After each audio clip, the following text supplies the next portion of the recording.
काय भाऊ, आज सकाळच्या गाडी उठला आणि घेतली आपली परम सुंदरीनं. आपल्याला जाणं होतं जिमकडे. का बरं? जिमकडे मारणार होते व आज कलर मागचा ब्लॉक तर पाळाच असेल तुमनं की तुमच्या होऊन ते आणले होते कलरची एक बादली आणि त्याच्यासाठी आपल्याला कलर मारायला जाणं होतं जिमकडे.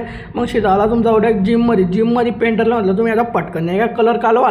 तर लग मी आपल्या फॉलोअर्सला जिम दाखवतो. म्हटलं हे पाहू आमच्या गावची जिम आहे. मग पेंटर लाग गेलो कलर कालवायला. हे एवढीशी बॉटल आहे भाऊ, एवढीशी बॉटल आहे, पण कसं आहे छोटा पॅकेट डब्बला धमाका. एवढ्याशा बॉटलने एवढा कलर करला आणि पेंटर म्हणे हे पहिले रूम मारतो म्हणे तुझं काय म्हणे फिरी भारी आहे. मग शिजाला तुमचा एवढ्या शाळेत म्हणजे आपले पोरं खेळत होते भाऊ क्रिकेट आणि ज्ञानाचं पाहतो तर रिकामे कामं सोडतच नाही ना भाऊ. म्हणजे पिल्लू पंचावन्न म्हणता भाऊ असं थोडी म्हणता.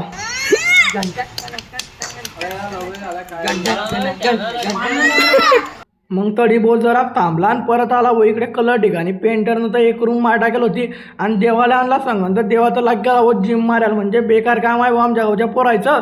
हे पान तुम्ही आणि तुमचा भाऊ नाही का नुसतं शिपायचं काम आहे तुमचं भाऊ. नुसतं काम कसं आहे याला ते सांगणं ते करणं. मग नाही का आडी नाही का जिमचा सामान थोडाफार सरकवणं होता का बरं तिच्यावर कलर पडीन ना भाऊ. तुमचा उगाच समजदार माणूस आहे. मग नाही का पहिले सामान गिमान सरकवून घेतला आणि पेंटर लाग गेलो व कलर मारे. आणि पेंटर कसा मारताय भाऊ कलर आमच्या गावचा कमेंटमध्ये सांगा. तुम्हाला कधी लागला तर आपल्याला कवा बी संपर्क करा. पेंटर तुमच्या सेवेत कवा बी जरा हॅशटॅग खतरनाक रे भाऊ. आजच्या आधी एवढाच भाऊ. भेटू तुम्हाला अशात नवीन ब्लॉगमध्ये आणि तुमच्या होते 2000 फॉलो करून टाका भाऊ कसं खतरनाकमध्ये.